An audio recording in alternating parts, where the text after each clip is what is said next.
What's up, YouTube? In this video, I'm going to give you 10 tips on how to start a profitable business.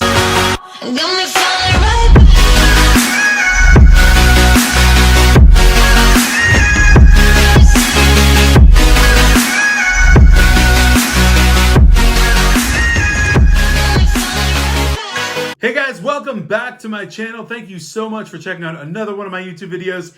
If you're brand new to the channel, my name is Ben. I vlog every single day about business, entrepreneurship, how to make money, pretty much everything in between. If you enjoy that kind of content, you should kindly consider becoming a subscriber by smashing that red subscribe button right down below. So today I wanted to make a video that was super straightforward, pretty much applicable to everyone that watches my channel. In this video, I'm going to give you 10 tips on how to create a successful and profitable business for all you entrepreneurs out there. So getting right into it with number 1, don't be afraid to start. So listen, this might sound as cliche as it actually is. However, this is probably the most important piece of advice on this list of 10. The real truth is the best time to start is always yesterday. And when I think about my own business, my recruiting agency, I should have started it 10 years ago. Listen, nobody ever regrets actually trying something. They do, however, regret not giving it a shot. That's a fact. So whatever it actually is that's holding you back from going for it and going forth with your business plan, simply get rid of it, figure out a way to remove it from your life so that you can actually give this a shot and actually start. All right, so hopefully that's enough Tony Robbins talk for you today. Let's move on to number 2. Get yourself organized. Absolutely nothing will run smoothly if you do not have organization and proper structure for your business. You must understand exactly what your product or service is, know your numbers, know your profit margins, know your cost of goods, etc., and create a system or use software that helps you along the way to keep organized. My business is in recruiting, and I use plenty of technology and software to keep me organized and keep things running smoothly so that I can be profitable. It's the same thing in any other niche, any other business. There's software and other business things that you need to stay organized. Think about accounting, the customer, money, inventory. All of these things need to be accounted for. All of these things need to have their place and have perfect organization for your business to be profitable and run smooth. As an entrepreneur, you pretty much need to wear a billion different hats at any given time. And as such, you also need to be able to perform about a billion different tasks at all times. Now, there are plenty of ways that you can augment that by using software and technology like we were talking about, but just be aware that you must be organized and you must implement those systems early so that you can have a really organized business that scales quickly. Number 3 is to understand your market. So if you have a product or a service, you need to make sure that that is a product or service that people actually want. Anybody can create ideas all day long, but not just anybody can create profitable ideas. Now let that one sink in for a second because it's pretty important to the actual success of your business to begin with. Oftentimes, it's actually very important to test your product or service on the market before doing anything whatsoever that costs you money. Connect with a group of people that you have absolutely no connection with whatsoever and ask them questions about your product or your service and whether or not it would be of value to them, specifically if they would pay a certain amount of money for it. Maybe find someone that's been in business for a really long time and they're really successful and consult them. Ask them if they think that your idea is valid. This is another way of validating your idea, your concept to the marketplace. A lot of times people think that an idea sounds really, really good just to them, but it sounds terrible to the rest of the world. One technique for gauging interest in the marketplace is to actually run Facebook ads for your would-be product or service and test engagement. See how many people react, engage, or actually interact with you on Messenger or talk about buying it. That's a way of testing engagement. Moving on to number 4, delegate. So listen, as entrepreneurs, we can do a lot of things, but we can't do everything. So at some point, you must delegate. You must put off tasks to other people. It's an absolute must because it's humanly impossible for us to do every single thing we want in our business. Now, mind you, I'm definitely not talking about hiring full-time staff and paying them to do things for you at this stage in the game whatsoever. I am, however, talking about paying for various services like graphic design, customer service, dealing with fulfillment, or things like that can be done very simple on websites like Fiverr for graphic design or Upwork if you need something done quickly. These are things that you can delegate out so you can double down on your strengths and actually make the business more profitable. At the end of the day, it does cost money to make money, so paying to get things done quickly and efficiently is actually the best way to go for scale. Number 5, don't hire too early. So as most of you know that watch this channel, my business is a recruiting agency and it is a multi-six-figure business. Now to some of you that might sound like a huge amount of money, some of you that might sound like chump change, doesn't matter either way. The bottom line point I'm trying to make is that I have every handle on the business that I need. I don't need anyone's help whatsoever to do anything for me, so I have no need to hire someone and pay them a certain salary or even commission to help me because I have focus and I have drive, and that puts me in the money on my business. So I don't need to hire. It's far too early to do that, and at this point I would never consider it. You have to understand that hiring someone is literally like cloning yourself, and you need to know how difficult that process actually is. I mean, just think about the training, the managing, the tracking, the loss that you're going to incur in profits, and so much more that you're not even foreseeing. Usually people want to hire too early when they get sick and tired of working on something they themselves created. That means you're a really bad entrepreneur.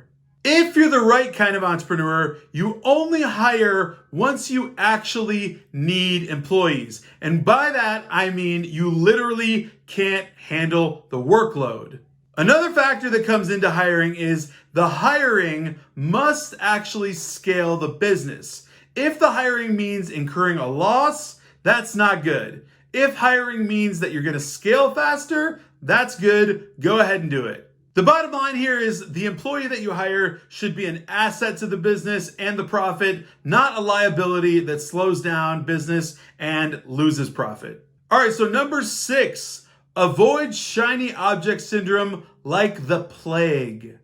Check it out. You started a specific business and now you need to pour energy and effort into that specific business and that business only. Way too many entrepreneurs get sucked into the idea of running multiple businesses at once, and they think that's multiple streams of income, but that is not how multiple streams of income work. Now, there's a super easy way to explain how this doesn't work, and it's called the circle of focus. Simply take out a blank piece of paper, draw a big circle, and write your main business in one area of that circle. After you do that, think up that next little side hustle that you want to add in and write that in another area of that circle. Then go ahead and draw a line between those two items. And just for fun, there's probably another really cool hustle out there, maybe Forex. Add that into your circle and also draw a line towards that to divvy that off. You just created a circle that's divided into 3 parts. That means each of these businesses that you would be doing, you're going to be putting 30% of your effort into. Now, I don't know about you, but I've never heard of anyone scaling and succeeding, being super profitable and successful, putting 30% of their effort into any business. I'm not going to lie, I'm not immune to this. I have struggled with this myself. I thought about starting a podcast. I thought about getting into e-commerce on the side. There's so many things that go through my head all the time. We're inundated with concepts that we can do because we're entrepreneurs and we always want to be doing. But the truth of it is you have to focus. You must focus and scale your core business. That's the reason you started it. That's the reason you're still in it. And that's the reason that it exists in the first place, because you conceived it. You have to now drive it up, increase revenue, bring it to scale, and then consider what you can do thereafter. Honestly, this is just a simple math equation. If you do the circle of focus, divide out the 30% that you're putting to each of these businesses, you'll clearly see you will never be profitable and scalable by putting 30% of your effort into 3 different businesses. All right, on to number 7, create and keep a good network. This, my friends, is massive, and it has so much unforeseen value, and for me, it definitely has paid off in dividends. Some people refer to this as their board of directors. Not an actual board of directors, but some people that act like a board of directors. So if you need special counsel in one particular area or some advice on something specific that somebody knows about really, really well, you can call on these people, your network, and they help you 10 times over. If you're facing something that you don't quite understand or know about, there's probably someone in this good network you have that has been there, and you can ask them all about it and they'll point you in the right direction. It's priceless. I highly suggest that you have at least 3 or 4 mentors and maybe 1 professional coach that can help you through pretty much anything. Of course, this doesn't just mean the absolute pros, the coaches and the guides and all that. This means the people that are like-minded that you surround yourself with. So we've all heard the 5 people that you surround yourself with is going to be the average of your outcome. And it's totally true. It's 100% true. So make sure that the people you're around are bringing you up, leveling you up, not bringing you down. I have to say it because it's definitely true. Your network is your net worth. All right, so number 8, pay yourself in freedom, not money. All right, so hear me out on this one. Your business is going to do great. It's going to do phenomenal. Your business is going to make a lot of money and you'll be fine on cash flow. Right now, though, is not the time to pay yourself in cash. Pay yourself in freedom. What I mean by this is when you first start out, literally just take from the business only the money that you actually need to live. Doing anything other than this is called lifestyle inflation, and it is not good. Let's say that you leave a 9-to-5 where you take home about $4,000 every single month, and you start a new business, and in your first month of business, you make $45,000 in net profit. First off, big round of applause to you for making $45,000 net profit in your first month of business. That's awesome. But your lifestyle should not change from that $4,000 take-home lifestyle. Of course, I don't mean permanently, I just mean right now. There is absolutely no reason why you should be booking vacations, buying cars, doing extravagant things with your money just because you have it.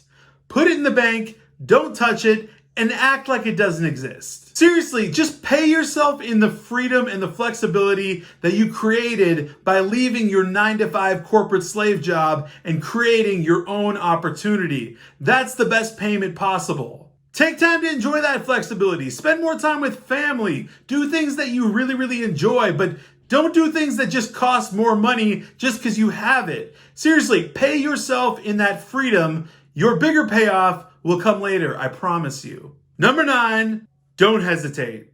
You have got to remember that the longer you wait to do something, the longer you're missing out on what could be. Way too many people hesitate because they only focus on what could go wrong instead of what could go right. As entrepreneurs, if all we ever thought about is what could go right, our lives would dramatically change and our businesses would scale and profit to the moon. If you have ever read the book, The 4-Hour Workweek by Tim Ferriss, he has a perfect experiment that demonstrates exactly how this works. Now, the experiment goes like this. Think about if one day you wake up and you just lost everything. Your money, your job, your possessions, your house. I mean everything.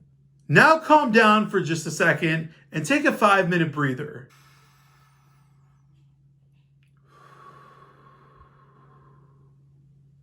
All right, so to keep it short, the lesson learned in the experiment is that 99% of people's outcomes are not that bad at all. In fact, they're almost fine. Sleep on your friend's couch for a couple of months, go live with your parents, find somewhere really, really cheap to live while you work some random job, get yourself back on your feet, and soon enough, you'll be back to where you were at anyways. Obviously, the experiment is designed to show you what your worst case scenario could look like. And 99% of entrepreneurs going out on a limb, starting a business, will never experience this type of loss. So number 10, focus on growth. As a business, you must always be growing and innovating. You can't simply slow down or settle at a certain pace and just rest on your laurels and be happy about it. That's not the game. That's not why you got in the game. This is the mistake a lot of entrepreneurs make, and it's exactly why a lot of businesses fail. I mean, honestly, if you aren't focused on a huge growth plan with a possible exit or some sort of expansion that's going to bring you lots and lots of more business, why did you start the business in the first place? Ultimately, you should be in it to win it, not just to live it.